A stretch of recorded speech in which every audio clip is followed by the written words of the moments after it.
École publique, école privée, quel choix pour quelle école? Quelle est la...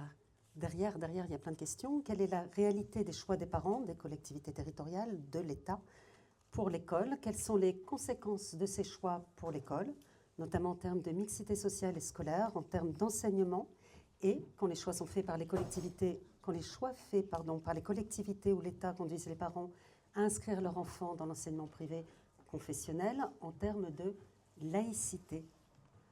Pour nous éclairer, pour en échanger avec nous, cette table ronde réunit Pierre Merle, donc vous êtes sociologue, professeur à l'INSPE Bretagne et à l'Université de Bretagne occidentale, auteur d'un ouvrage de synthèse, d'un ouvrage récent de synthèse sur l'enseignement privé. Alexis Da Silva, journaliste indépendant, auteur de Quand des écoles privées font leur loi, quand des écoles privées religieuses, font leur loi, paru en août dernier, 2025. Et Karine Daniel, vous êtes sénatrice de Loire-Atlantique, rapporteure d'une proposition de loi visant à assurer la mixité sociale et scolaire dans les établissements publics et privés, rejetée en juin 2024 par le Sénat. Vous spoilez là. Tout le monde était au courant. Tout le monde l'a vu passer. C'était en juin 2024. On reviendra à la charge. Qui remplace en fait au pied levé Colombe Brossel, qui n'a finalement pas pu être là avec nous cet après-midi parce qu'elle est retenue au Sénat pour une question au gouvernement, pour pouvoir poser une question au gouvernement. Donc nous l'excusons et nous vous remercions d'être présente. Voilà. On commence avec vous, Monsieur Merle, si vous voulez bien. Donc, quelles sont les conclusions en fait de vos derniers travaux pour répondre à toutes ces questions? Est-ce que vous pouvez préciser leurs apports sur les sujets qu'on vient de soulever? Alors, bonjour à toutes et à tous et merci aux organisateurs. Le micro. Bonjour à toutes et à tous et merci aux organisateurs de cette journée. Il faut appuyer A. Peut-être appuyer sur quelque chose? Non, le soulever peut-être, le bouton. Ouais. Bonjour. C'est difficile de dire bonjour parfois. Bonjour à toutes et à tous et merci aux organisateurs de ce colloque de m'avoir invité. C'est un vrai plaisir de discuter sur ces questions auxquelles nous sommes tous sensibles, la question de l'école publique et de l'école privée, puisque les deux vont ensemble. Alors, j'ai préparé un petit PowerPoint, si j'arrive à le faire avancer, et il me semble que j'ai déjà des problèmes. Non, mais normalement, ça doit marcher, ça. C'est moi qui l'ai fait avancer. Oui, c'est ça le problème. Oui. Donc, ma thématique va traiter du séparatisme social de l'enseignement privé. Cette question renvoie évidemment à la question de la mixité, de la ségrégation, et elle a un rapport direct, même si on ne s'en rend pas compte, avec le choix des parents. J'ai mis choix des parents entre guillemets, parce que c'est un slogan souvent présenté par l'enseignement privé. Sur nous, on a du choix, on donne le choix aux parents, et à mon avis, c'est tout à fait illusoire, et c'est de plus en plus illusoire le choix du privé. Alors, apparemment... Ah, si, ça marche, mais il faut être un peu patient. Mais je ne l'étais pas. Donc, les données que je présente sont tirées essentiellement de l'indice de position sociale des collèges et les lycées publics et privés, qui ont été publiés qui ont été créés à partir de 2016. Le ministre Blanquer n'a pas voulu que ce soit médiatisé. C'est grâce à un journaliste qui a fait appel aux tribunaux pour que ces données soient publiées. Elles sont tout à fait passionnantes et permettent beaucoup d'analyses statistiques qui nous éclairent sur ce qu'est aujourd'hui le privé, sur la dynamique du privé.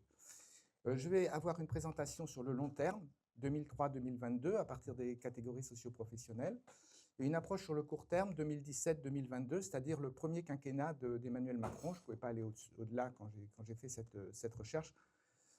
Et tout ceci est présenté avec d'autres données, évidemment, dans mon repère sur l'enseignement privé. Alors, mon premier tableau porte sur la proportion d'élèves d'origine favorisée, scolarisés dans les formations générales, technologiques et professionnelles des lycées publics et privés, 2005 à 2022.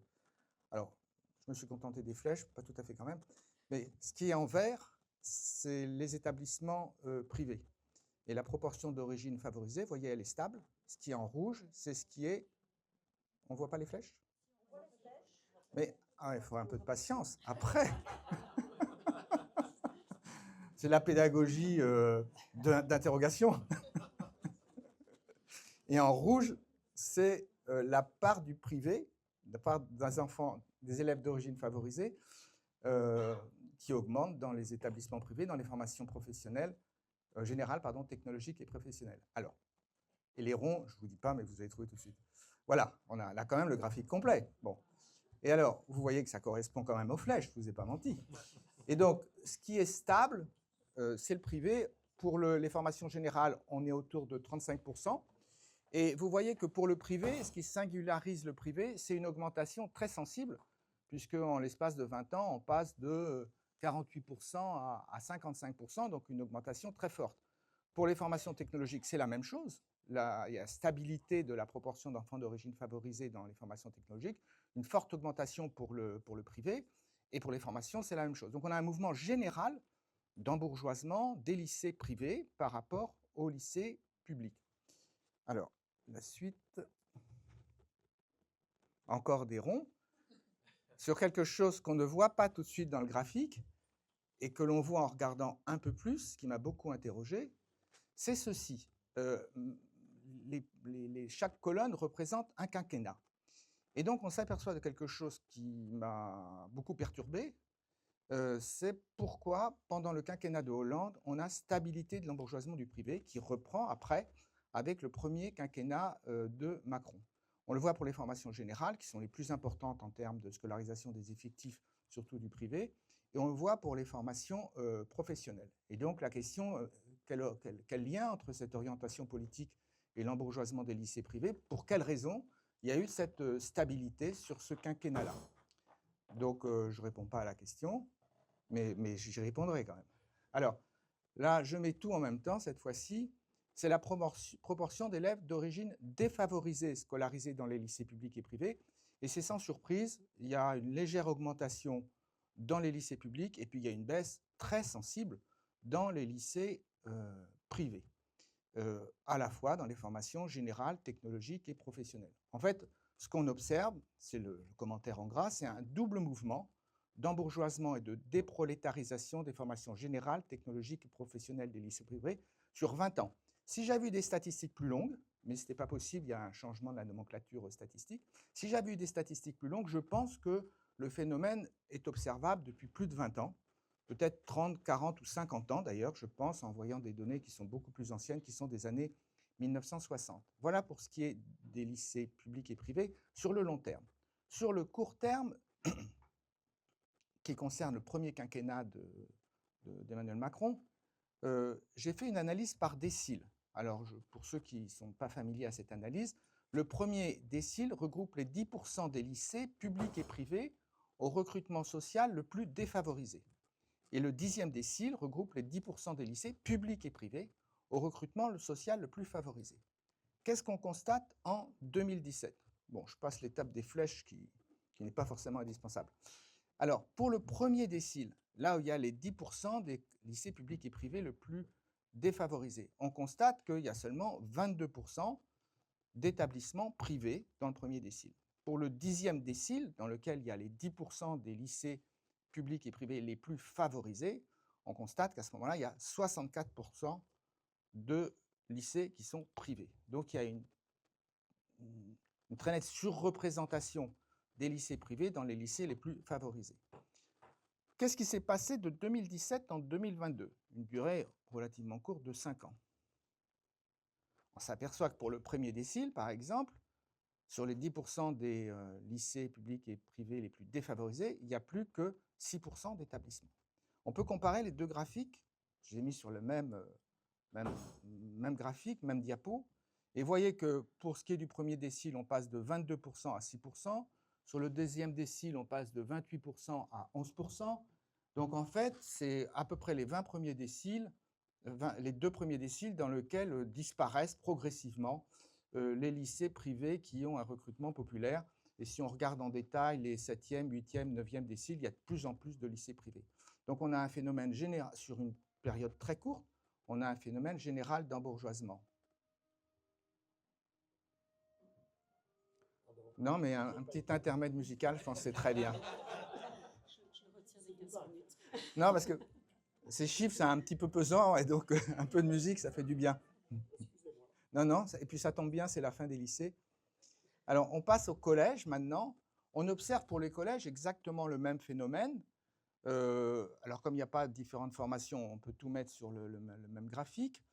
Ça, ce sont les collèges d'origine défavorisée et favorisée, enfin la proportion d'élèves. Vous voyez que pour les publics favorisés augmente très peu dans le public.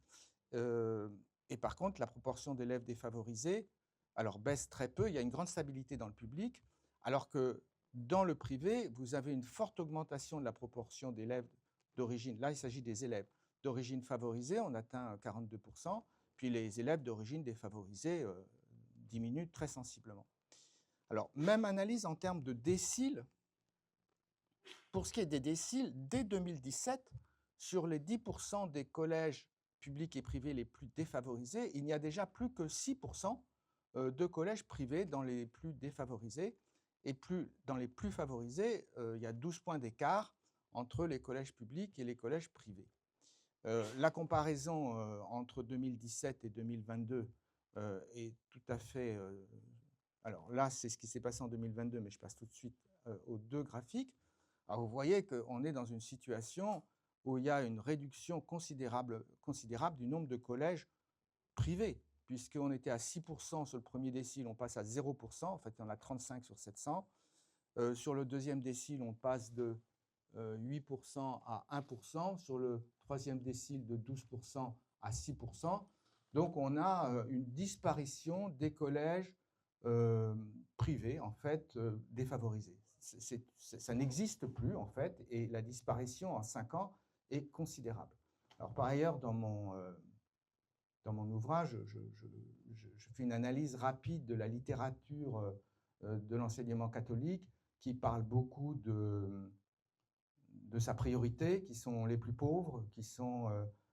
enfin, c'est tout un discours, c'est vraiment du storytelling quand on compare à la réalité de ce que sont aujourd'hui les établissements, les collèges et les lycées privés. Alors, la question, c'est quelle explication au séparatisme social de l'enseignement catholique? Il y en a plusieurs. Il y a ce que j'ai appelé une stratégie de montée en gamme de l'enseignement catholique, c'est-à-dire une adaptation de son offre aux familles favorisées, qui se traduit par la fermeture et l'ouverture des classes et des établissements. Fermeture des établissements populaires, ouverture des classes et des établissements dans les nouvelles communes riches, en fait, ce qui aboutit petit à petit à ne plus permettre un choix des établissements privés pour les quartiers populaires, parce que tout simplement, il n'y a plus de collège. Exemple, pas de collège privé à Grigny, à Clichy-sous-Bois, à La Courneuve, et j'ai fait une analyse rapide des territoires du privé. Ce qu'on constate, c'est qu'il y a de moins en moins d'élèves scolarisés dans le privé, dans les collèges, dans les départements pauvres, et de plus en plus d'élèves scolarisés dans le privé, dans les communes riches. Il y a vraiment des territoires du privé qui se transforment. Alors, en fait, il y a deux raisons, deux causes à l'implantation du privé. C'est d'abord une cause traditionnelle qui est évidemment la Loire-Atlantique et la Bretagne qui sont traditionnellement catholiques, mais de plus en plus, le critère dominant, c'est le niveau de richesse des départements. Et donc, je pense qu'il s'agit d'une stratégie de montée en gamme. Ça ne se fait pas tout seul, puisque c'est un phénomène qu'on trouve au niveau national. Alors, cette stratégie, elle présente deux avantages pour le privé. Elle maximise les ressources, puisque plus les parents sont d'origine aisée, plus les contributions des parents sont fortes. Et elle améliore l'attractivité, parce qu'évidemment, quand on a des élèves d'origine aisée qui, en moyenne, ont de meilleurs résultats, les résultats sont meilleurs au DO2B et au bac. Donc, on voit bien l'avantage en termes de réputation, ce qui fait dire à un sénateur comme Larcher, il ne faut surtout pas toucher au privé parce qu'ils sont bien meilleurs. Non, non, ils ne sont pas bien meilleurs, ils prennent les meilleurs, et après, évidemment, ils ont de meilleurs résultats. C'est quand même beaucoup plus facile de raisonner comme ça. Après, on a des études sur les performances comparées, on voit qu'il n'y a pas de grande différence, et parfois, c'est plutôt le public qui est meilleur. Alors, il y a donc une politique structurelle du privé qui permet cet embourgeoisement, et cette déprolétarisation, mais il y a aussi des politiques éducatives qui sont favorables au privé selon les quinquennats. Et ça rejoint la question politique que j'observais tout à l'heure. Ça m'a demandé un peu d'effort de trouver cette raison de cet embourgeoisement qui se stoppait sous le quinquennat de Hollande. Et en fait, on la trouve, elle paraît évidente une fois qu'on l'a trouvée, en fait, mais ce n'est pas facile à trouver au départ. C'est ce tableau tout simple qui est la variation du nombre de postes d'enseignants du public et du privé dans le second degré. Il faut d'abord regarder le total. Sous le quinquennat de Sarkozy, 36 000 postes en moins, 36 272, mais pour l'essentiel, c'est des postes du public qui ont été supprimés. Nombre total de postes d'enseignants, 36 937 en moins, et puis des postes en plus un peu sur le privé. Sous le quinquennat de Hollande, on a 60 000 postes en plus, et globalement, c'est 60 000 postes pour le public. Il y en a 249 pour le privé qui ont été accordés dans le cadre de politiques de mixité sociale.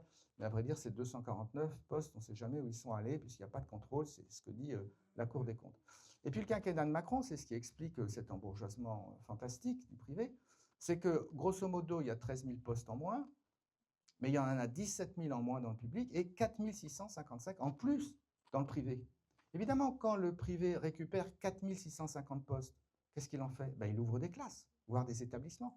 Et où est-ce qu'il ouvre des classes? Dans les collèges et dans les lycées qui sont les plus favorisés. Donc voilà comment il y a une captation de la clientèle favorisée au détriment du public. Évidemment, quand l'expression déshabiller le public pour habiller le privé, c'est exactement ce qui s'est passé quand on regarde l'évolution du nombre de postes. Alors, je voudrais continuer sur un focus, en fait, sur l'évolution du nombre de lycées privés parmi les 30% des lycées généraux et technologiques au recrutement le plus favorisé. Sur 5 capitales. Alors, à Paris, c'est la colonne jaune. À Paris, sur l'ensemble des lycées, il y en a 55% qui sont privés. Mais parmi les 30% des lycées les plus favorisés, il y en a 83% qui sont privés. Sur Lyon, alors sur Marseille, il y a une petite baisse. Sur Lyon, qu'est-ce qu'on observe? 59% des lycées sont privés, mais parmi les 30% des lycées au recrutement le plus favorisé, maintenant 80% sont privés et il y a une nette augmentation au cours du quinquennat de Macron. Et pour Nice, c'est le pompon, si j'ose dire, il y a 44% des lycées qui sont privés et on passe de 50% de lycées privés parmi les plus favorisés à 100% aujourd'hui sur les 30% des lycées les plus favorisés de Nice, ils sont tous privés. Donc on voit l'orientation en fait, c'est-à-dire que le séparatisme social de l'enseignement privé s'est très largement accentué sur le premier quinquennat Macron. Je ne vais pas dire que j'ai hâte d'être à 2027, mais quand on aura les données, on verra ce que ça donnera au deuxième quinquennat, et on voit bien qu'il y a une inflexion très forte. Alors, quel est, ça rejoint mon privé, l'effet de la déprolétarisation et de l'embourgeoisement de l'enseignement privé? D'abord, évidemment, ça signifie une sécession scolaire des familles les plus aisées. Il y a ce qu'on peut appeler une ghettoisation par le haut. On parle souvent de la ghettoisation des quartiers, mais enfin, ce qui est le plus marquant dans ces statistiques, c'est la ghettoisation par le haut. Et le slogan du choix des familles, à mon avis, c'est une mystification sociale, puisque, en fait, toutes les catégories populaires qui se retrouvent dans les départements pauvres ou dans les communes pauvres, il n'y a pas de collège, il n'y a pas de collège privé. De surcroît, je crois que je ne l'ai pas mis dans mes données, mais lorsqu'il y en a un qui n'est pas trop loin, on sait très bien qu'à l'entrée, il y a une sélection qui est faite par les établissements privés, et il y a aussi une sélection qui est très nette en cours de scolarité. C'est en fait des exclusions différées. On vous prévient gentiment au deuxième trimestre qu'on ne vous reprendra pas au troisième trimestre. Ça s'appelle de l'exclusion, au fond. Dans les écoles publiques, c'est interdit, on ne peut pas faire ça, on ne peut pas dire on ne vous veut plus parce que vous posez des problèmes de discipline ou parce que vos résultats sont trop faibles. Ce qui est un gros problème, évidemment, quand on dit qu'il y a une concurrence entre le public et le privé, ce n'est pas ce que j'appelle une concurrence. Pour qu'il y ait une concurrence, il faut que les mêmes règles s'appliquent aux mêmes acteurs. Cette ghettoisation des établissements populaires a un effet négatif sur le vivre ensemble, puisque évidemment, on sépare les populations selon leur origine sociale, et ça a aussi un effet négatif sur les apprentissages des élèves populaires. Ça, on le sait très bien. Quand on met des élèves en difficulté scolaire ensemble, ils ont beaucoup plus de mal à apprendre que lorsqu'il y a une mixité sociale où il y a des élèves faibles, des élèves moyens et des élèves forts. À partir du moment où les établissements privés ont une attraction forte sur les élèves forts et les élèves moyens, eh bien évidemment, ça revient à ghettoiser les établissements populaires et ça joue sur les apprentissages des élèves populaires. Je pense que c'est une conclusion logique, puis il y a d'autres travaux qu'on peut solliciter, que j'indique dans mon ouvrage, que l'enseignement privé, paradoxalement, contribue aux résultats scolaires moyens, voire faibles, des élèves français aux évaluations internationales. Parce qu'à partir du moment où on prend les bons élèves, il n'y a pas une plus-value énorme pour eux, mais par contre, il y a une moins-value forte pour les élèves d'origine populaire. Les systèmes les plus égalitaires, et qui ont des bons résultats à PISA, ce sont des systèmes où la part du privé est beaucoup plus faible. Quand la part du privé est forte, il y a une attraction des élèves d'origine aisée, et ça aboutit à une ghettoisation des établissements scolaires qui a un résultat néfaste, qui a un effet néfaste sur les apprentissages des élèves populaires. Donc on a une spécialisation du privé dans la formation des élites économiques et politiques. C'est la conclusion logique, en fait, des personnalités comme Châtel et Blanquer qui ont été ministres, ou Pécresse, qui est présidente de la région Île-de-France. Quand on regarde leur politique, si vous regardez Blanquer qui a passé toute sa scolarité à Stanislas, vous voyez la politique qu'il a eue en termes de choix. Il a diminué considérablement le nombre de postes pour le public, il a augmenté considérablement le nombre de postes pour le privé. Aucun quinquennat précédent, y compris Sarkozy, n'avait osé aller si loin dans « il faut privilégier le privé ». Et Pécresse, si vous regardez un petit peu ce qu'elle peut donner comme aide facultative au lycée et collège privé, eh bien vous voyez qu'elle avantage considérablement le privé. Donc la spécialisation du privé dans la formation des élites économiques et politiques aboutit à accentuer ce phénomène. Je pourrais aussi, quand je dis économique, alors je n'ai pas regardé quelle était la formation de gens comme Stérin, Bolloré et compagnie. Mais généralement, ils naissent dans les bons quartiers. Dans les beaux quartiers, il y a une surreprésentation très forte des collèges privés. Et donc, naturellement, entre guillemets, mais ça n'a rien de naturel, c'est là où ils sont scolarisés. Et après, puisqu'ils réussissent, ils ont tendance à considérer que le privé est meilleur. Finalement, c'est ce qui passe et les avantages. Alors, dernier point, plusieurs politiques éducatives sont susceptibles de limiter cet embourgeoisement du privé. Donc, c'est Colombe Brossel qui devait en parler, mais ce sera Karine Daniel qui est à mes côtés. Et je vais présenter quelques politiques possibles. Car ce phénomène n'a rien de... J'ai dépassé ? Alors, je vais aller très vite. Bon, je passe sur le premier point. Merci. Affectation. Ce qui se passe en ce moment, c'est qu'on a une affectation des ressources par élève qui est identique, quel que soit le public et le privé. En fait, cette affectation des ressources, elle doit être modulée selon l'IPS des établissements publics et privés. Quand un établissement scolarise plus d'enfants d'origine moyenne et populaire, logiquement, il devrait recevoir davantage de moyens. Et pour ce qui est des établissements privés qui scolarisent essentiellement des enfants d'origine privée, ils devraient disposer de moins de moyens par élève, ce qui serait une incitation à plus de mixité sociale. Et il faudrait aussi une affectation des postes de personnel modulée selon les IPS des secteurs publics et privés. C'est la politique de Hollande. Le public est moins bien servi. Il scolarise des élèves qui sont plus en difficulté scolaire. On donne plus de postes. C'est d'ailleurs la politique que même Blanquer a adoptée lorsqu'il a adopté la politique de dédoublement. Ce sont des enfants qui sont en difficulté scolaire. On dédouble les classes, qui revient évidemment à doubler les moyens. Donc il y a des politiques qui sont tout à fait accessibles, sans loi à voter, mais avec une loi, ce serait quand même beaucoup mieux. Et on voit donc que cette situation peut tout à fait se renverser. Merci de votre attention.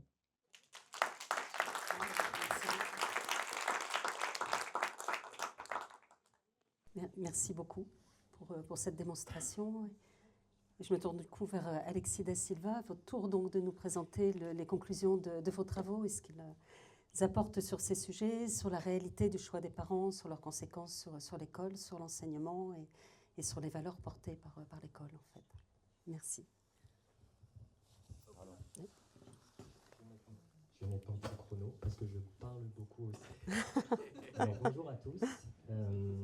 Alors moi, du coup, donc, je suis journaliste indépendant et je vais aujourd'hui vous parler beaucoup plus de la dimension religieuse et à quel point l'entre-soi religieux, l'absence de mixité religieuse à quel point l'importance que revêt le caractère propre, ce fameux caractère propre qui n'est souvent pas défini dans la loi dans un certain nombre d'établissements, et bien à quel point ça peut poser des problèmes par rapport à la question du vivre ensemble, par rapport au respect du programme de l'éducation nationale et par rapport au respect de la laïcité. Alors, pour donner quelques éléments de contexte en préambule, donc moi je suis le journaliste qui a écrit le premier article sur ce qu'on a appelé par la suite l'affaire Stanislas. Donc ça m'a pas donné, disons que j'ai eu quelques critiques de la part du Figaro et de certains confrères de droite. Je suis pas en odeur de sainteté dans certaines rédactions.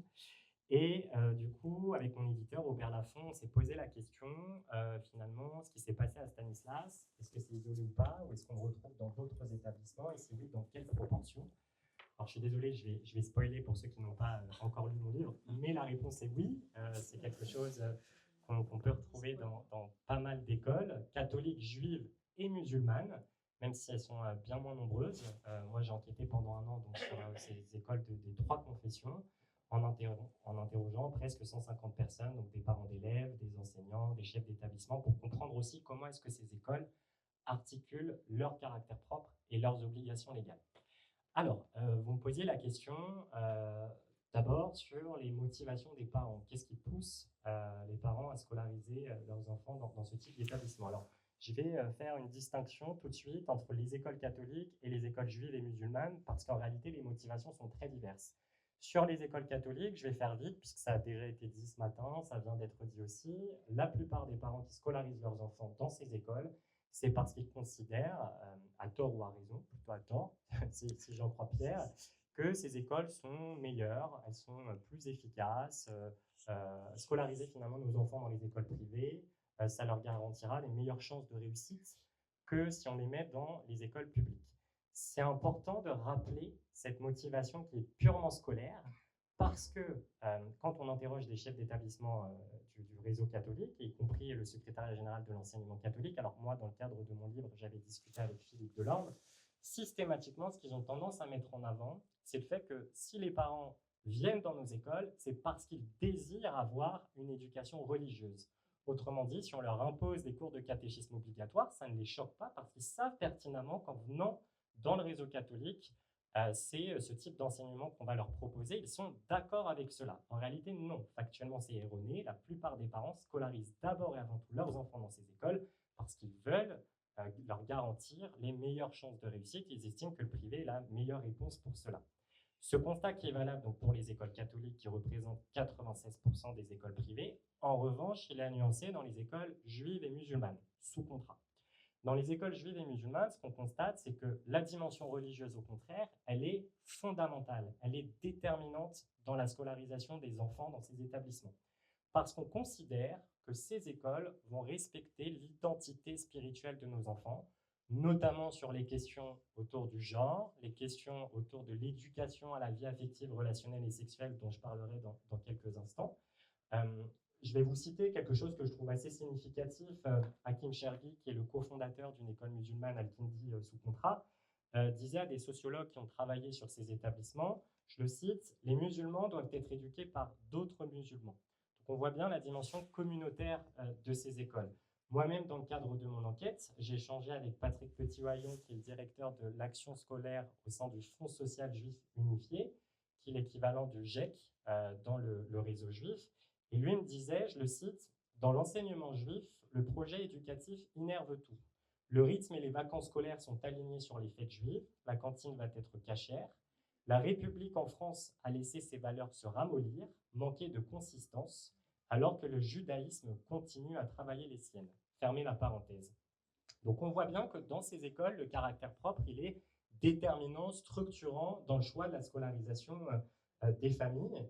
Et j'ajouterai un dernier élément qui est quand même aussi important, je pense, et qui permet de comprendre aussi pourquoi cet engouement, pourquoi est-ce qu'il y a de plus en plus de parents d'écoles d'enfants juifs et de parents d'enfants musulmans qui souhaitent aussi scolariser leurs enfants dans le privé, tout simplement parce que dans le cas des personnes de confession juive, ils estiment qu'il y a un antisémitisme exacerbé en France et que finalement, en scolarisant nos enfants dans les écoles juives, en étant entourés que de gens qui partagent notre religion, on ne sera pas harcelé, on ne sera pas discriminé, on ne sera pas insulté. Pareillement, concernant les élèves de confession musulmane, leurs parents systématiquement m'ont dit, dans les écoles privées, on est sûr, les écoles privées musulmanes, on est sûr qu'il n'y aura pas d'islamophobie. Et d'ailleurs, l'islamophobie, souvent, elle est associée, pour ces parents-là, à la loi de 2004, qui interdit du coup le port de signes religieux ostentatoires dans les écoles. Finalement, les écoles privées musulmanes se sont constituées comme une réponse à cette interdiction-là. Il y a beaucoup d'élèves, moi, avec lesquels j'ai discuté, qui m'ont dit « Nous, on a fait le choix d'une école privée musulmane parce qu'on pouvait, en fait, porter le voile. On sait que ça ne posera pas de problème, alors que dans le public, c'est quelque chose qui n'est pas admis. » Donc, finalement, cette absence de mixité religieuse dans les écoles juives et musulmanes, parce que dans les écoles juives, tous les élèves, sont de confession juive. Dans les écoles musulmanes, tous les élèves sont des confessions musulmanes, sauf rares exceptions. Bah, qu'est-ce que ça induit? Alors, ça induit un premier problème, ça induit un problème concernant la question de vivre ensemble. Quand vous êtes entouré de la primaire ou de la petite section, pour certains jusqu'à la terminale, de gens qui partagent la même religion que vous, quand vous évoluez finalement dans une bulle, ça c'est une expression qui est beaucoup revenue au cours de mes échanges, bah, au moment d'arriver dans les études supérieures, en fait, tout simplement, ça vous fait un choc. Moi, je donne l'exemple dans mon livre de cet élève qui m'a dit que la première fois qu'il a parlé à des personnes non juives, ce qu'il appelle les goïs, c'est en première année de licence. Donc il m'a dit texto par téléphone, c'est là la première fois que j'ai appris comment vous viviez. Donc j'ai trouvé ça assez intéressant, cette distanciation entre lui et nous. Et donc ça lui a fait un choc à tel point que durant ces 3 années de licence, en fait, il n'a pas dit à ses camarades qu'il était de confession juive, parce qu'il ne savait pas comment l'expression de sa judaïté allait être perçue par des personnes qui ne l'étaient pas. Je vous donne un autre exemple là dans une école musulmane, un élève qui, au moment où il a commencé ses premières années de prépa, en fait, ce qui l'a choqué, c'était de voir que les filles et les garçons se faisaient la bise et qu'ils allaient boire des coups après les cours. En fait, c'était quelque chose qui était absolument inconcevable pour le musulman qu'il était, puisque dans son école, son professeur d'éducation musulmane insistait beaucoup sur le fait que les filles et les garçons, pas de relations sexuelles avant le mariage, pas de relations tout court. Et donc, lui m'a dit que c'était très difficile, en fait, de s'intégrer, en fait. Il n'a pas eu le choix, hein, au bout d'un moment, parce que, bon, il n'allait pas passer toutes ces années de prépa tout seul à regarder ses potes boire des verres et à attendre, voilà, chez lui. Donc, il a fini par s'intégrer, mais en tout cas, ça a été au prix d'un gros sentiment de culpabilité. Concernant les relations filles-garçons toujours, et puis après, je vais revenir sur les écoles catholiques, mais je trouvais ça bien quand même de faire une parenthèse aussi sur les écoles juives et musulmanes, parce qu'on en parle moins et ces écoles existent. Et ce sont encore une fois, alors les écoles juives, il y en a à peu près 200 qui sont sous contrat, bon, les écoles musulmanes beaucoup moins, une dizaine, d'autant plus qu'il y a une offensive aussi sur ces écoles, mais j'y reviendrai un petit peu plus tard sur la question des contrôles aussi, en tout cas si j'ai le temps. Mais en tout cas, sur la question des relations filles-garçons, je voulais finir quelque chose qui est assez significatif aussi. Dans beaucoup d'écoles juives, notamment ultra-orthodoxes, parce que oui, il y a des écoles juives ultra-orthodoxes sous contrat, ça existe, c'est à peu près une cinquantaine d'écoles sur le territoire français. Ce sont des écoles qui sont en non-mixité. Donc les filles et les garçons sont séparés. Moi, je donne l'exemple d'une école Merkaz HaTorah dans mon livre, où les filles et les garçons ont aussi des horaires de cours qui sont différenciés pour éviter que les garçons et les filles se croisent à la gare. Le directeur a convoqué aussi des élèves lorsqu'il a appris que certains d'entre eux, garçons du coup, puisque lui il est directeur de l'école des garçons, quand il a appris que des garçons fréquentaient des filles à l'extérieur, il les a appelés pour leur faire un rappel. Et ça, si vous voulez, c'est quelque chose qui ne choque absolument pas les élèves qui sont dans ces écoles. C'est aussi le problème de ce manque de mixité. En fait, ils n'ont qu'un référentiel. Donc pour eux, c'est quelque chose qui est complètement normal. Moi, l'élève qui m'a raconté ça m'a dit « Mais attendez, vous êtes choqués alors que c'est tout à fait logique que des écoles juives ultra-orthodoxes dispensent une éducation juive ultra-orthodoxe. » Bon, je vous laisse mettre de... Enfin, voilà, je ne vais pas forcément dire ce que moi j'en pense, mais en tout cas, ça pose la question légitime de qu'est-ce qu'on fait avec ces écoles-là? Est-ce qu'on doit laisser ce type d'école-là, ce type d'éducation-là prospérer? Ou, et surtout, plus fondamentalement, est-ce que l'État doit financer, en fait, ce type d'école-là? Alors, concernant maintenant... donc là, voilà, les écoles juives et musulmanes, vous l'avez compris, le caractère propre est déterminant et très important. Alors le caractère propre, je ne sais pas si on l'a rappelé ce matin, mais le caractère propre en l'espèce, c'est la dimension religieuse. C'est un projet éducatif spécifique. Alors ce n'est pas toujours religieux, il y a aussi des écoles privées de langue régionale, par exemple, sous contrat. Donc là, moi, voilà, je me suis concentré dans le cadre de cette enquête sur les écoles religieuses. Ce caractère propre, ce qu'il faut dire aussi, je crois que ça a été un petit peu dit tout à l'heure, c'est qu'il est insuffisamment défini, pour ne pas dire pas du tout défini dans la loi. Il y a un flou juridique aussi par rapport à cette notion-là, et ce flou permet à un certain nombre d'écoles de l'interpréter un petit peu à leur sauce, et ça génère sur le terrain des conflits assez différents. Alors, il y a deux exemples qui me viennent en tête dans les écoles catholiques qu'on retrouve assez souvent, c'est la question des cours de catéchisme. Alors, vous le savez peut-être pas, mais je pense que si, parce que c'est un public quand même assez... voilà, je pense que concernant la législation en vigueur dans les écoles privées, je pense que je ne vous apprends pas grand-chose, mais je le rappelle quand même, c'est important. Le catéchisme, tous les cours qui ont une dimension religieuse, les temps religieux, les célébrations religieuses, ça doit être facultatif. Voilà. Sauf qu'il y a un certain nombre de directeurs d'établissements qui vont faire un pas de côté et qui vont imposer des cours de culture religieuse. Alors en réalité, les cours de culture religieuse, c'est souvent de la pastorale déguisée, puisque seul le christianisme est abordé. Mais comment est-ce que le justifie un certain nombre de chefs d'établissement, y compris Philippe Delorme, l'ancien secrétaire général de l'enseignement catholique avec lequel j'ai échangé, eux, ils le justifient par le fait qu'en réalité, ces cours, ce sont des cours de culture générale, des cours plutôt historiques et absolument pas prosélytes. Il n'y a pas de foi derrière, c'est de la culture générale finalement, apprendre la vie de Jésus, apprendre les fêtes catholiques, c'est absolument pas problématique à ses yeux. Et si vous voulez, alors, ce qui est assez intéressant, c'est que par rapport à cette dimension-là, ce que j'ai constaté, c'est que des juristes qui sont spécialisés sur cette question ou le ministère de l'Éducation nationale, en fait, ils ne partagent pas du tout le même constat. Ils sont divisés, en fait, sur la réponse de Philippe Delorme. C'est-à-dire que moi, des juristes qui sont spécialisés là-dessus me disaient les cours de culture religieuse, ça peut être obligatoire. À une seule condition, il faut qu'on aborde toutes les religions, et ce, de manière objective, descriptive. Donc, finalement, qu'on aborde les religions de façon historique et pas de façon prosélyte. Si cette condition elle est respectée, on peut tout à fait imposer des cours de culture religieuse. Bon, j'ai quand même posé la question au ministère de l'Éducation nationale, et lui m'a dit pas du tout. Ni les cours de catéchisme, ni les cours de culture religieuse peuvent être obligatoires. Donc, j'ai envie de vous dire, comment est-ce qu'on fait face à cela? C'est-à-dire, les chefs d'établissement, les jurys spécialisés sur la question et le ministère ne disent absolument pas la même chose sur cette question-là. Donc, sur le terrain, en fait, on n'est pas toujours apte, on n'est pas toujours armé quand on ne maîtrise pas le cadre législatif, mais parce que quand le cadre législatif lui-même est flou, en fait, c'est très difficile de se positionner par rapport à ces questions-là. J'étais sur le caractère propre, sur le flou du caractère propre, et j'avais un deuxième exemple concernant, dans le premier degré, ce qu'on appelle la 25e ou la 28e heure. Je ne sais pas s'il y a des enseignants du premier degré dans la salle. Mais souvent, alors qu'est-ce que c'est cette 25e ou 28e heure? En fait, c'est une heure d'éveil à la foi qui est imposée aux enseignants, qui est souvent exercée de façon bénévole. Et en fait, ce dont je me suis rendu compte, c'est qu'il y a un certain nombre d'enseignants, je leur ai appris que ce n'était pas obligatoire.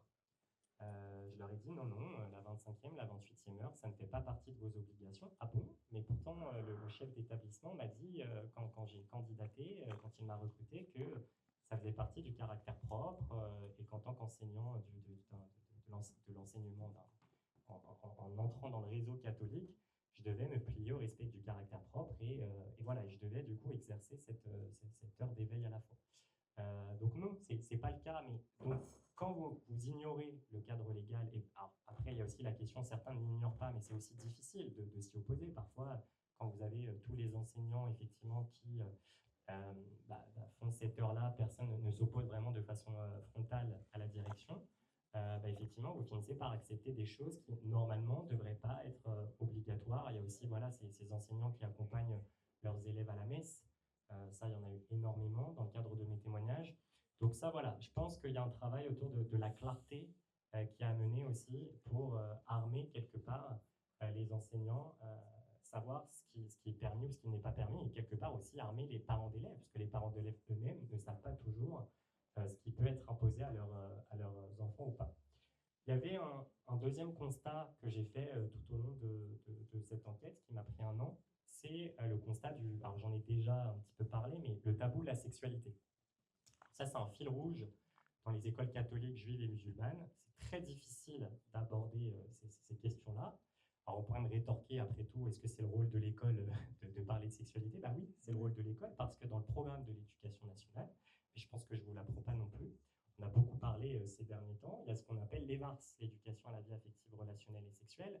Et ce qu'on constate, c'est que dans beaucoup d'établissements, alors ça pour le coup, c'est pas circonscrit au privé, c'est aussi le cas du public, mais en tout cas, bon, moi mon sujet c'est les écoles privées, donc je vais parler de ce que je connais. Dans beaucoup d'écoles privées, c'est pas fait. Ou alors c'est expédié, ou alors c'est fait par des associations catholiques maison, des associations qui vont soutenir ce qu'on appelle l'anthropologie chrétienne. En ce moment, dans le débat public, peut-être que vous en avez entendu parler, on évoque beaucoup cyclo-show XY. Bon, il y en a d'autres, hein. Il y a Comme je t'aime, Stanislas, l'intervenante Inès de Franlieu, dont moi j'avais parlé dans mon enquête, disait aux filles voilà, qu'elles devaient s'adapter aux pulsions de vie des garçons et faire attention à leur manière de se vêtir. Et preuve en est, regardez les prostituées, texto elle me l'a dit, ça regardait les prostituées, si on se fait agresser, il faut se poser les bonnes questions. Bon. Donc ça, c'est ce qu'elle disait aux filles, aux collégiennes et aux lycéennes. Par ailleurs, cette dame-là, il faut savoir, je ferme la parenthèse sur Stanislas après, mais qu'elle n'est ni infirmière, elle n'a pas de légitimité particulière, c'est juste une maman catholique de 9 enfants, c'est pas moi qui l'invente, de 9 enfants, et qui évidemment en plus ne parle pas de contraception aux élèves, évidemment. Bon, alors dans le cas de Cyclo-Show, moi, dans mon livre, ce que je raconte, c'est qu'il y a deux de mes complices, enfin 2 personnes que je connais, qui ont assisté à une session de Cyclo-Show incognito, puisque Cyclo-Show fait aussi des séances, des sessions en dehors des écoles, auprès de lycéennes. Et donc, qu'est-ce qu'elle dit? Peu ou prou ce que dit Inès de Franlieu à Stanislas, c'est les vieilles anciennes catholiques, si vous voulez, à savoir la masturbation, ça rend triste, ça crée de la tristesse, du renfermement sur soi. Il faut faire attention, les filles, attention aux femmes dans la salle, ne portez pas trop de décolleté parce que ça peut troubler les garçons. Et, si vous ne portez pas de décolleté, ça pourra nous aider, nous hommes, à gérer nos érections. Voilà, c'est ce qui est dit lycéenne. Pareillement, tout ce qui a trait à l'homosexualité, à l'avortement, évidemment, c'est pas évoqué, hein, puisque l'anthropologie chrétienne dont je parlais insiste beaucoup sur la complémentarité entre les femmes et les hommes, sur la sacralisation de la vie dès l'embryon. Donc évidemment qu'on ne va pas parler de tout ça aux élèves. Ça, typiquement, pour ceux qui avaient des doutes, ça contrevient complètement au respect de la loi de Debré, parce que le respect de la loi de Debré, au-delà de la question de la liberté de conscience, le fait de respecter la liberté de conscience des élèves et des enseignants, on doit aussi respecter le programme de l'éducation nationale. La sexualité, elle ne se matérialise pas que dans les VARS, elle se matérialise aussi dans les cours de SVT au moment de la reproduction.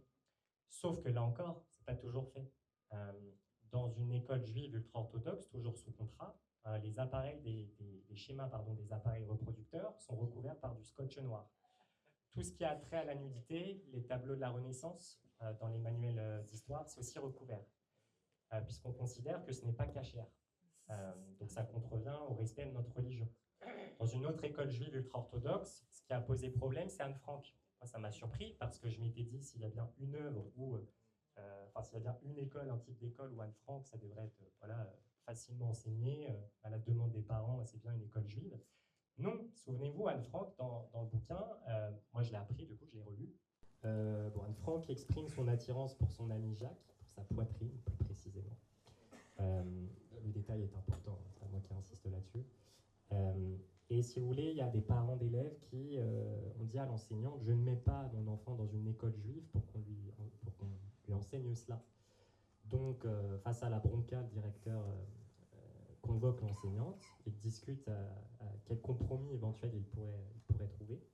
Et donc, compromis trouvé par la direction, on va autoriser les parents d'élèves à arracher cette page-là ou à la gribouiller. Donc voilà, ça on le retrouve aussi, alors peut-être rapidement, dernier exemple encore dans les écoles catholiques, pour montrer que c'est pas la panache, que j'ai beaucoup tapé sur les écoles juives, donc faut que je sois égalitaire quand même.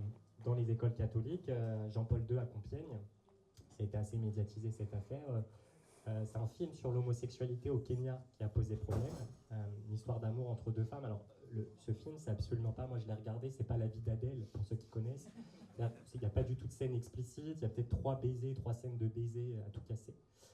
Mais ça a suffi pour scandaliser le directeur qui a convoqué les enseignantes de français. Alors il faut savoir que c'est un film qui était recommandé par le ministère de l'Éducation nationale. C'est partie des ressources pédagogiques qui étaient sur Eduscol.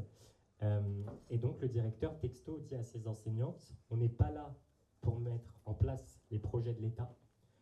Et les parents scolarisent, nous confient leurs enfants pour justement qu'on ne les emmène pas voir ce type de film-là.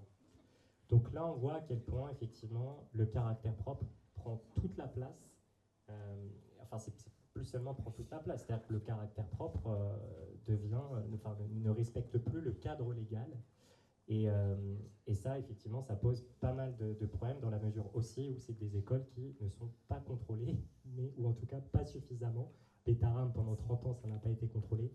Mais bon, je ne pourrais pas développer sur cette dimension-là parce qu'on arrive au bout. Merci de votre attention. Merci pour la persévérance. Je vais faire vite. Donc, embourgeoisement de l'enseignement privé, des écoles pas toujours ouvertes, enfin pas ouvertes à tous, un enseignement pas toujours laïque, des programmes nationaux pas toujours respectés, la loi de Bré, des lois pas respectées non plus derrière. Karine Daniel, que proposez-vous en termes de loi pour changer les faits qui viennent d'être décrits, en fait, pour améliorer la mixité sociale et scolaire, et qu'est-il possible de faire, en termes de contrôle là? Bonjour à toutes et à tous. Alors, j'excuse à mon tour Colombe et je suis ravie de lui suppléer aujourd'hui. Alors, d'abord, que peut faire la loi? Il faut savoir, et on le déplore, que le secteur de l'éducation est un secteur qui est très peu législatif et beaucoup réglementaire. On peut faire une réforme du bac, on peut faire une réforme de la formation des enseignants, comme ça va bientôt être le cas, sans passer par la case Parlement. C'est quand même quelque chose qui nous chagrine, évidemment, en tant que parlementaires, mais qui pose plus globalement une vraie question démocratique. C'est-à-dire que tout le secteur de l'éducation et de l'enseignement passe hors du cadre de la discussion parlementaire. Et donc ça, pour nous, c'est vraiment un problème. Donc il ne reste pas grand-chose à discuter au plan parlementaire, si ce n'est la discussion dans laquelle nous sommes actuellement, la discussion budgétaire, dont on voit la traduction sur les graphiques qui ont été montrés notamment en termes de postes. Et puis, quelques aspects, mais ils sont finalement peu nombreux. Alors nous, avec Colombe notamment, elle avait été à l'initiative de cette loi et moi j'en avais été la rapporteure. On a fait une proposition de loi sur le renforcement de la mixité scolaire dans les établissements publics et privés, sur la base des constats que vous avez décrits, après de multiples auditions, après un travail parlementaire évidemment fouillé. Et dans cette loi, je ne vais pas être très longue, mais il y avait un premier article qui visait à donner une valeur légale à l'IPS. Et puis ça se terminait par on avait tout un tas d'articles qui permettaient de faire de meilleures affectations pour renforcer l'homogénéité des IPS entre établissements. Et puis notre dernier article proposait de tracer les financements des écoles privées. Bon, ça, on se doutait bien que ça n'allait pas rencontrer un grand succès au Sénat, mais et ça a été spoilé, j'en suis bien déçue, mais on a réussi à rien négocier dans cette proposition de loi avec la droite sénatoriale. Colombe et moi, on est du même groupe politique, on siège au groupe socialiste.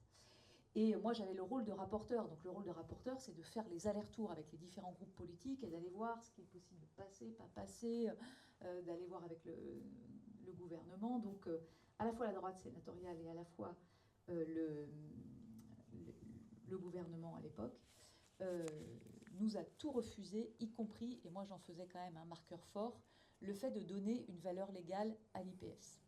Et nous, on y tenait beaucoup. Alors d'abord, ce qui nous surprend, c'est que pour ne pas voir le réchauffement climatique, on peut casser les thermomètres. Mais sur le domaine de l'éducation, de l'enseignement, ne pas reconnaître un indicateur, moi qui suis directrice de recherche et chercheur dans l'âme, ça me pose quand même un petit problème.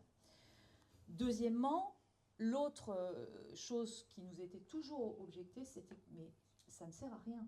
Puisque les IPS, ils sont connus, on les connaît, donc leur donner une valeur légale, ça ne sert à rien. Évidemment que ça sert à quelque chose, parce que nous, ce qu'on souhaitait, c'est que quand un indicateur a une valeur légale, on peut s'appuyer dessus pour mettre en place des politiques publiques correctrices qui doivent permettre d'avancer en fonction d'objectifs de politique publique. Et si l'objectif de la politique publique, c'est de réduire les inégalités sociales et scolaires, eh bien, on doit avoir un objectif à 3, 5, 10 ans, d'avoir plus d'homogénéité entre les établissements, par exemple. Donc, alors, c'est vrai que certaines collectivités se sont emparées de ces IPS pour mener des politiques publiques volontaristes pour améliorer la mixité scolaire dans les établissements. C'est le cas, par exemple, du département de la Haute-Garonne, qui a mené un travail de mixité entre les collèges publics et qui a réformé la carte scolaire en mettant en place un système de transport qui a vraiment fait faire des progrès sur ce sujet-là. En Loire-Atlantique, à Nantes, il y a un collège qui regroupe 2 anciens collèges et qui a des résultats qui sont exceptionnels. Il y a un reportage qui a été fait par France Culture, par l'émission Les Pieds sur Terre. Vous pouvez retrouver les podcasts. Il y a 4 podcasts sur Les Pieds sur Terre, sur cet établissement, qui est très bien fait. Et on voit les réels progrès. Et ce que montrent toutes les études, pour compléter ce que vous disiez tout à l'heure, c'est que ça a un réel effet de propulsion des élèves qui ont des niveaux les plus faibles. Ça a un effet, et ça n'a pas d'effet négatif pour les élèves les plus performants. Et ça, quand même, il faut le dire, parce qu'on a toujours l'impression que tout le monde va se ramener vers la moyenne. C'est pas du tout comme ça que ça se passe. C'est que la moyenne se relève, les élèves bons restent des élèves bons ou très bons, et puis les élèves qui étaient moins bons ou moins favorisés progressent. Et puis ce qui est très important surtout dans cette enquête, c'est qu'on sait très bien que ce qui compte dans les opportunités de stage, dans les opportunités d'évolution des élèves, eh bien c'est le lien social et c'est l'environnement social. Et on sait très bien que si vos parents ne trouvent pas un stage, c'est souvent les parents de vos copains qui trouvent des stages, en fait. Donc plus vous avez une diversité dans les parents de vos copains, plus vous avez aussi la chance de trouver un stage de 3e. Les exemples sont multiples, et donc on continue ce combat, avec les collectivités, mais on n'a pas réussi à faire aboutir cette question. Je pense que cette question, elle reviendra, parce qu'on nous dit, ça ne sert à rien. Aujourd'hui, on est au milieu du gué avec les IPS. S'ils n'ont pas de valeur légale, ils sont quand même utilisés, et ils sont aussi utilisés pour renforcer la ségrégation sociale et scolaire, parce que quand des magazines ou des journaux les publient, c'est pour une vocation de renforcement de l'attractivité de ceux qui ont les moyens de faire les kilomètres pour envoyer leurs gamins dans les établissements les plus favorisés. Et ça, pour nous, évidemment, c'est pas acceptable. Alors, ce que peut faire la loi, et là, nous, c'est l'objet d'une autre proposition de loi qu'on a dans les cartons, mais il faut qu'on attende notre tour. On a un vrai enjeu de renforcement des contrôles dans les établissements privés. Le nombre de contrôles qui sont faits dans les établissements privés, c'est juste hallucinant. Il n'y a pas de contrôle dans les établissements privés. Moi, j'ai un département, la Loire-Atlantique, alors c'est après Bétarame, mais qui ne s'est pas forcément illustré sur l'exemplarité de ces établissements privés. Ça a commencé par Saint-Stanislas. En fait, la veille de la rentrée, les autorités diocésaines ont fait part du fait qu'en fait, il n'y avait pas un établissement, il y en avait 15 qui étaient concernés. Mais évidemment, lorsque les enfants étaient inscrits, au moins pour cette rentrée scolaire, après, ils mènent des campagnes de communication pour adoucir le mouvement. Mais on a un vrai sujet de contrôle. Et paradoxalement, quand on vote des postes et quand on va voter des postes, mettre des postes pour contrôler des établissements privés alors qu'on va enlever des postes d'enseignants dans le public, ça peut paraître aussi un petit peu contre-intuitif. Enfin, en tous les cas, c'est pas extrêmement satisfaisant. Et puis, je termine parce que c'est l'actualité de la semaine. Là, on est un peu bousculé aussi en Loire-Atlantique parce qu'on cumule un peu les dossiers bien sympathiques. On a une très forte offensive d'ouverture, de volonté d'ouverture d'écoles privées hors contrat, notamment en zone rurale. Et là, la dernière sur laquelle on a été alerté, c'est le projet d'ouverture d'une école sédévacantiste dans une commune du nord du département qui compte à peu près 2000 habitants. Il va falloir définir. Alors, c'est des vacancistes. Je sens que je vais apprendre un truc aux gens. Alors déjà, c'est dur à dire au début, mais après, on s'habitue bien. Alors, les CD vacantistes, c'est une branche très intégriste de catholiques qui ne reconnaissent pas le Vatican. Qui ne reconnaissent pas le Vatican, enfin, Vatican II, quoi. Vatican II. Donc, ils sont restés, ils sont sur, voilà, la messe en latin. Et puis, alors, comment est-ce qu'on découvre qu'une école comme ça va s'ouvrir dans notre département? Ben, on le découvre grâce au service d'urbanisme, figurez-vous. Parce que là, en l'occurrence, ils veulent construire une école, donc ils ont dû déposer un permis de construire. Et donc moi, on a été alerté par la maire de la commune qui a demandé à ce que ces porteurs de projets fassent une réunion publique pour informer les habitants de l'ouverture prévue de cette école. Et là, la réunion s'est tenue, a été lunaire.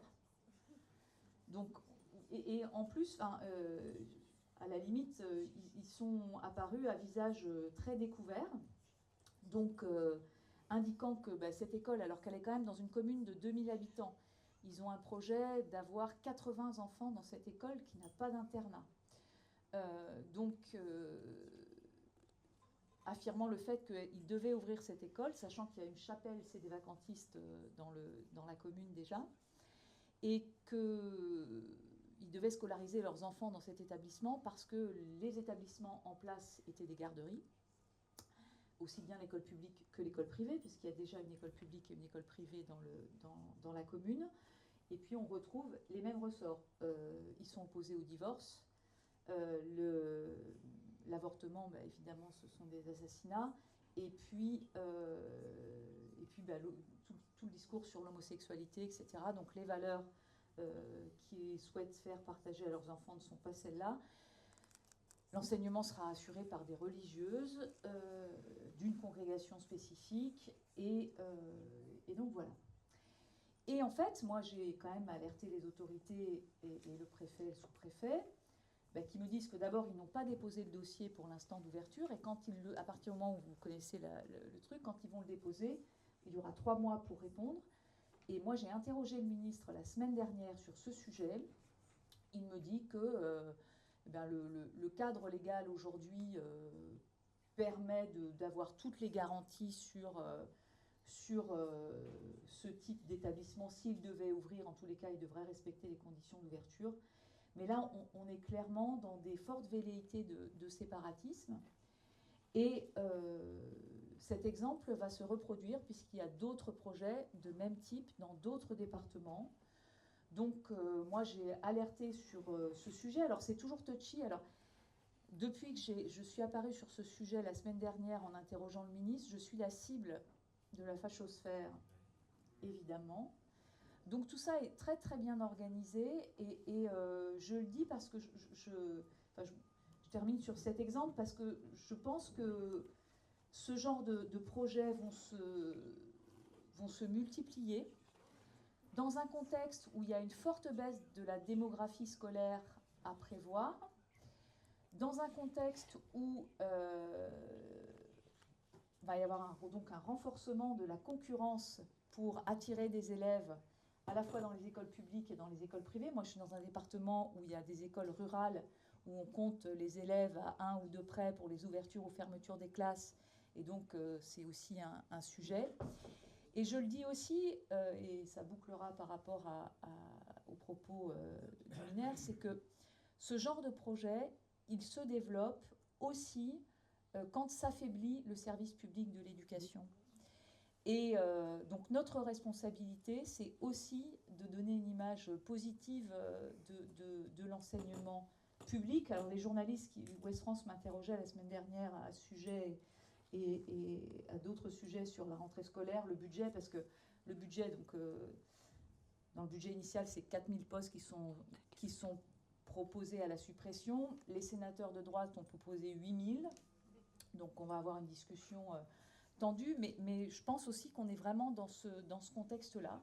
Et les journalistes de Ouest France me disaient, mais dites donc, Mme Daniel, c'est bizarre quand même, parce que vous nous dites ça, mais toutes les affaires malheureuses en Loire-Atlantique ces 2 dernières années, elles concernent que l'école privée.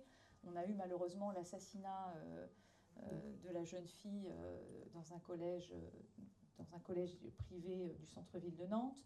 On a eu ces affaires révélées suite Betaram. Et j'ai dit aux journalistes, mais c'est vrai, et je pense que cet assassinat aurait lieu dans un collège ou lycée public d'un quartier, d'un QPV, la tournure du débat n'aurait pas du tout été la même dans l'opinion publique, et ça doit quand même tous nous interroger. Et puis, on a une responsabilité collective, et je l'ai dit aux journalistes, nous-mêmes, à valoriser les projets, l'engagement des professeurs, des personnels dans l'enseignement public. Et cette responsabilité, elle est politique, elle est celle des journalistes, elle est celle qu'on doit porter dans l'opinion publique. Et je me permets de dire qu'il y a une forte urgence à le faire parce qu'on est en train de passer des caps qui ne sont pas très rassurants.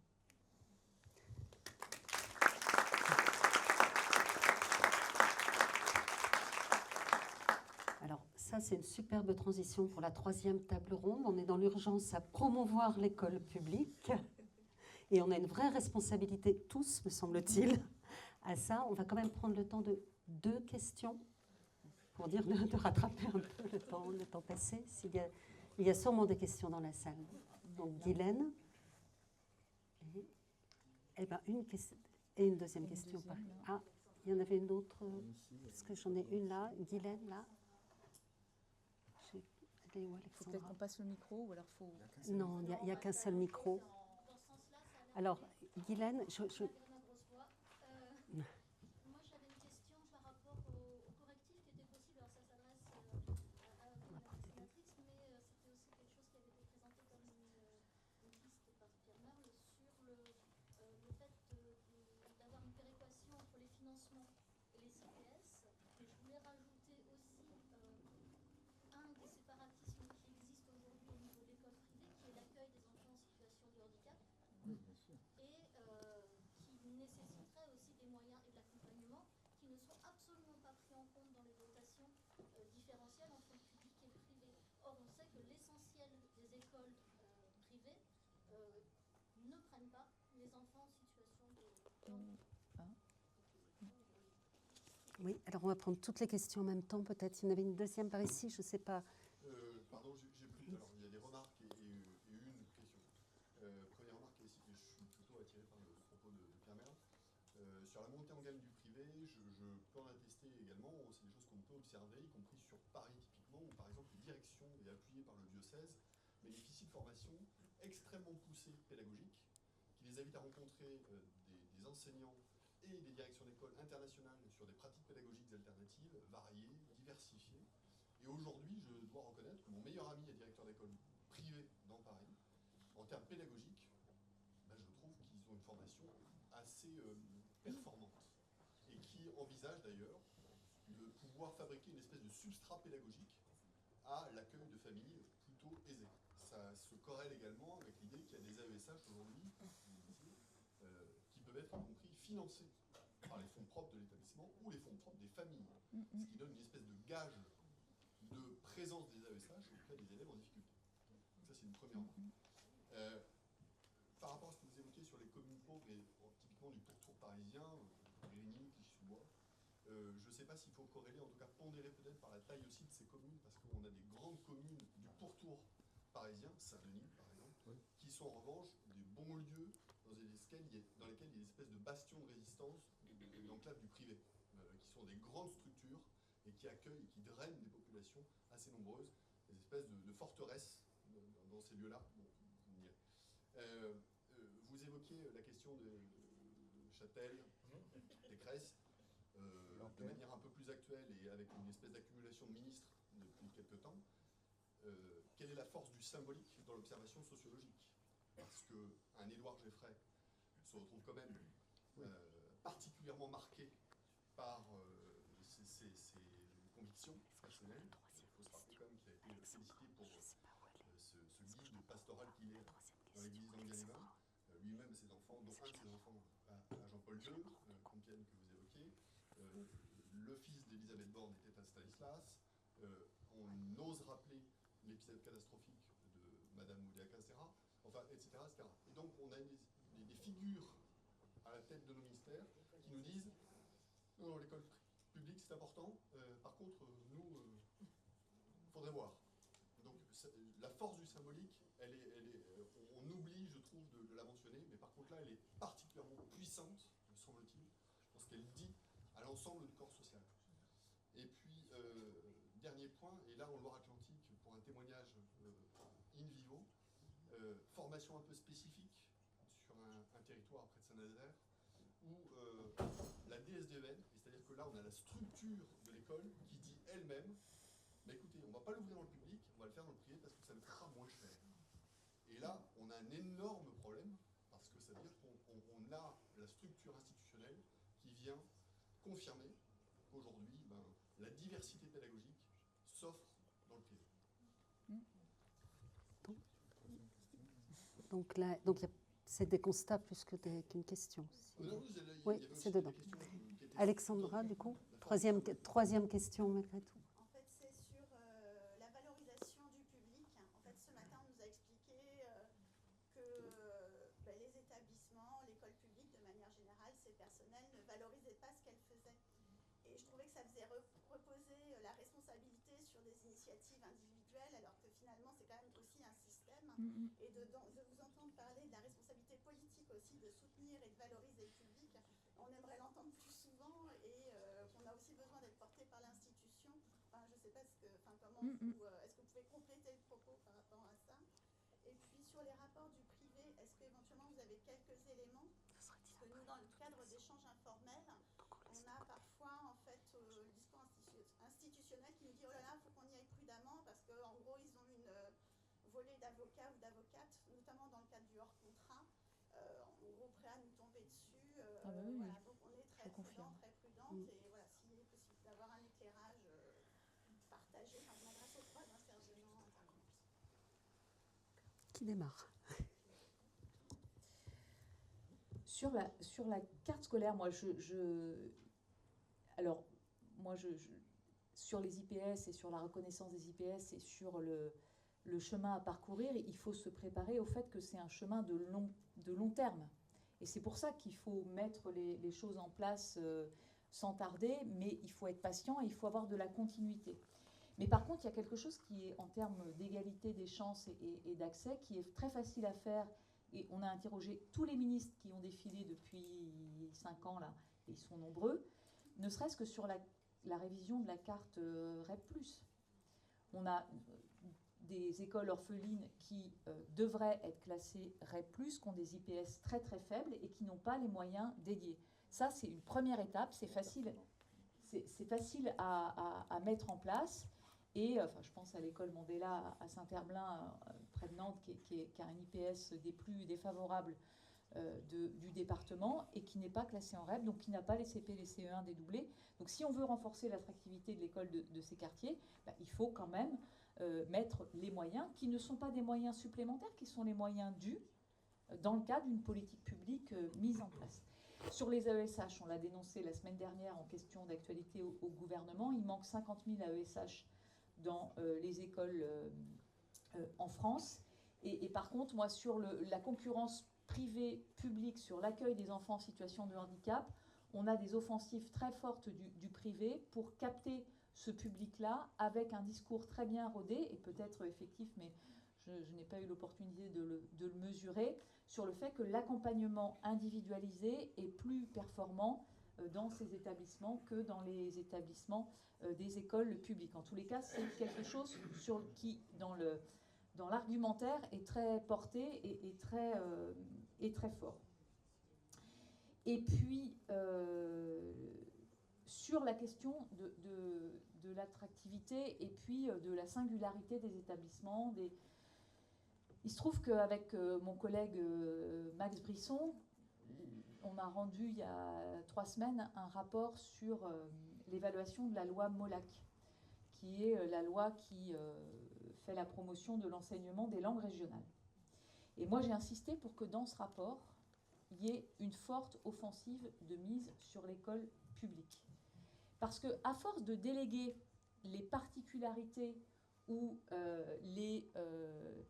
ce qui peut apparaître comme étant soit optionnel, soit un plus, à des réseaux d'écoles privées sous contrat ou associatives, etc., eh bien, on affaiblit aussi l'attractivité des écoles publiques. Et donc, on va interroger, on a rendez-vous avec le ministre dans quelques semaines pour l'interroger sur finalement comment est-ce que les écoles publiques se mettent aussi en ordre de bataille pour répondre à des singularités, pour s'adapter à des demandes sans constamment renvoyer cela sur d'autres établissements pour les parents et les familles qui souhaitent avoir telle ou telle singularité de l'enseignement. Là, on est dans le cadre du développement des langues régionales. Il y a des ambitions à atteindre dans ce domaine-là. Donc, on pense que l'école publique doit prendre sa part dans ce volet. Je le dis parce qu'on a des maires qui se plaignent dans des territoires ruraux, par exemple, qu'ils n'ont plus d'élèves parce que les élèves vont dans les écoles où on apprend l'occitan, où on apprend le basque, où on apprend le breton. Eh bien, nous, plutôt que d'être sur la défensive, eh bien, ça correspond aussi à la question de l'image, eh bien, on propose d'être plutôt à l'offensive. Et que mon propos ne soit pas mal interprété, évidemment que l'image de l'école publique, elle ne doit pas être portée seulement par les profs, elle doit être portée collectivement, et je l'ai dit, en premier lieu par les politiques et par la voix, ceux qui ont la voix publique. Et du coup, à ce sujet, j'ai fait une interview dimanche dans Ouest France, sur Ouest France Dimanche en Loire-Atlantique, et j'ai plein de profs qui m'ont appelé en disant « Ah ben ça fait plaisir parce que pour une fois, on parle positivement des profs et de l'enseignement public. » Et donc ça montre malheureusement que c'est assez rare et qu'il faut le faire. Et le journaliste m'interroge et me dit ah ben oui, mais quand même, par exemple, dans l'enseignement public, il y a quand même beaucoup d'absentéisme. Je dis mais vous avez les chiffres du privé, moi, parce que ça m'intéresse si vous les avez. Parce que vous comparez avec quoi, en fait? Et c'est ça la petite musique qui tourne. Donc je pense qu'il faut prendre collectivement le problème et en prendre chacun sa part. Sur les ULIS et sur la prise en charge des élèves en difficulté, sur les ULIS et les SECPA, les chiffres sont tout à fait éclairants. Le privé, à peu près, c'est 20% en fait de scolarisation des élèves. Enfin, c'est plus faible dans le collège et plus élevé dans le privé, dans le lycée. Et les ULIS, je crois qu'ils scolarisent, c'est à peu près 5%.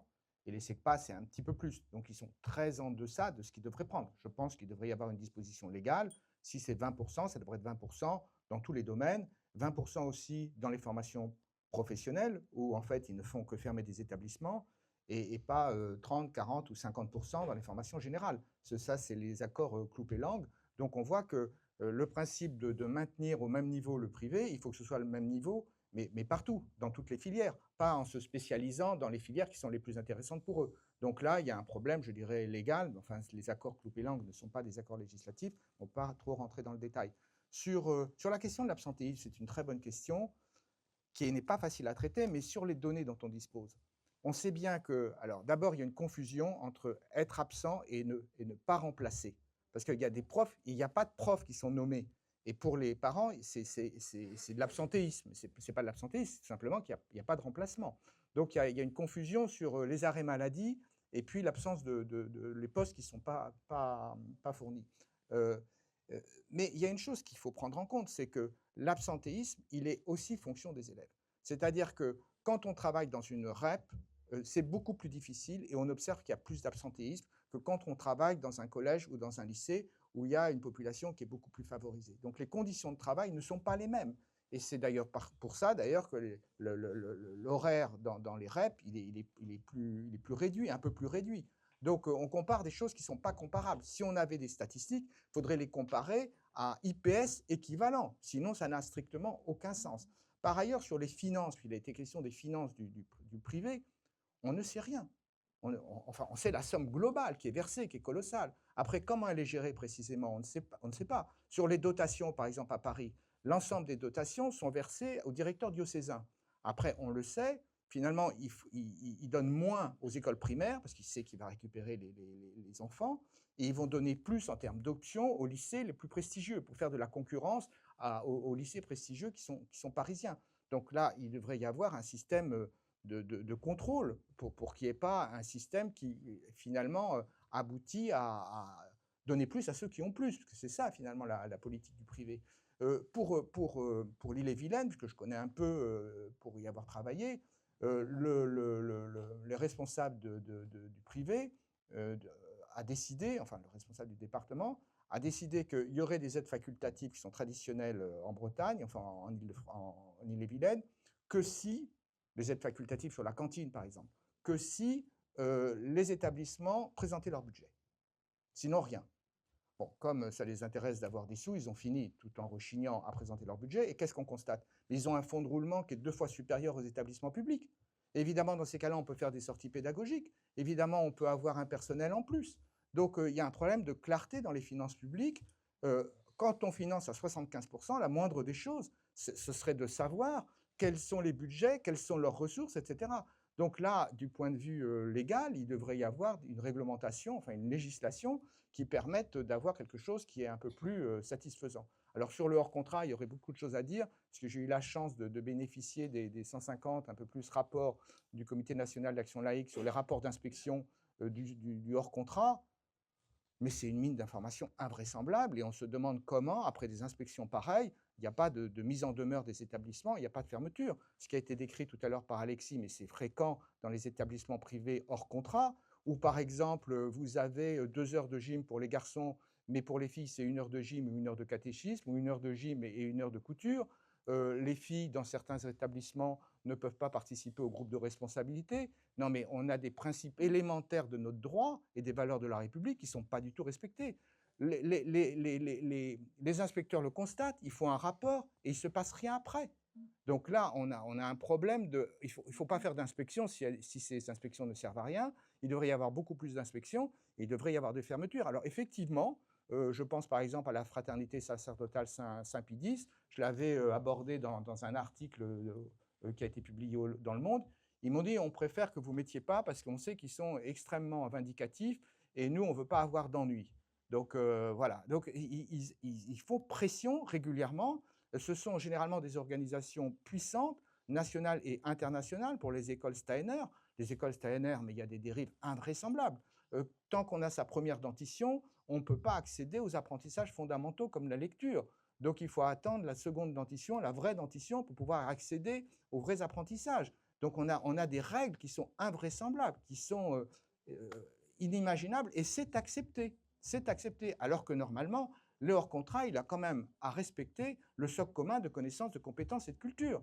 Donc on est dans une dérive, des dérives qui sont invraisemblables, et surtout dans une ignorance qui est maintenue. Il faut reconnaître ce grand mérite au CNAL d'avoir, à force de persévérance, obtenu ces rapports qui sont tout à fait éclairants sur les dérives d'une partie des écoles françaises. Je rappelle que le hors-contrat, il est en forte augmentation, que c'est quand même 4% des élèves scolarisés. Donc il y a un vrai problème, un énorme problème, et des parents qui se font égarer par rapport au bashing qui est fait sur l'école publique et qui finissent par mettre leurs enfants dans ce type d'école où les apprentissages fondamentaux ne sont pas respectés. Vous voyez que je suis assez agacé sur ces questions-là qui sont inacceptables.